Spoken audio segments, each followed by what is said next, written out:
Ya Mevla ya Mehdi, ya Mevla ya Mehdi. Özme yolumu rəslətinə, ya Mevla ya Mehdi. Tez gələli hörmətinə, ya Mevla ya Mehdi. Düzdür sənin çox razıdır xaliq əskərlərindən. Ağam olar götür bizi layiq əskərlərindən. Düzdür sənin çox razıdır xaliq əskərlərindən. Ağam olar götür bizi layiq əskərlərindən. Hansı bir kəs olar sənin sadiq əskərlərindən. Xoş o kəsin qismətinə, ya Mevla ya Mehdi. Hansı bir kəs olar sənin sadiq əskərlərindən.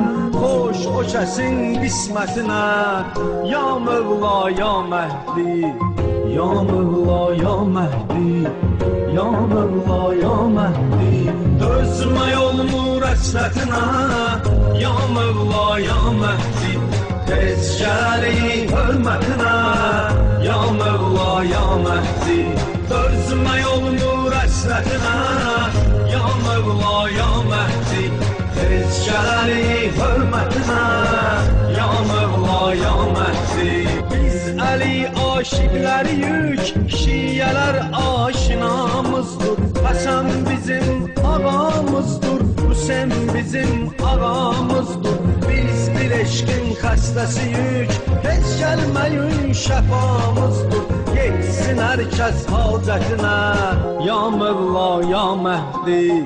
Ya Mevla ya Mehdi, ya Mevla ya Mehdi. Dözmə yolumu rəslətinə, ya Mevla ya Mehdi. Tez gələli hörmətinə, ya Mevla ya Mehdi.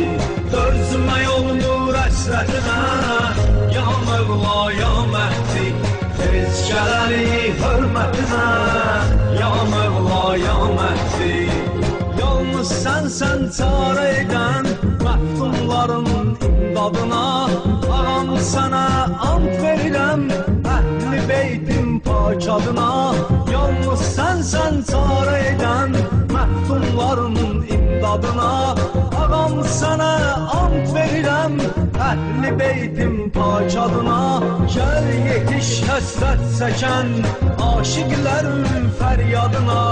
Qalsın onlar şöhrətinə, ya Mevla ya Mehdi. Gəl yetiş həsrət çəkən aşiqlərin fəryadına. Qalsın onlar şöhrətinə, ya Mevla ya Mehdi.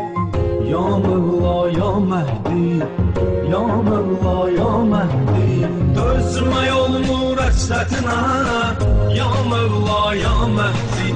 Tez gələli hörmətinə, ya Mevla ya Mehdi. Dözmə yolumu rəslətinə, ya Mevla ya Mehdi. Tez gələli hörmətinə, ya Mevla ya Mehdi.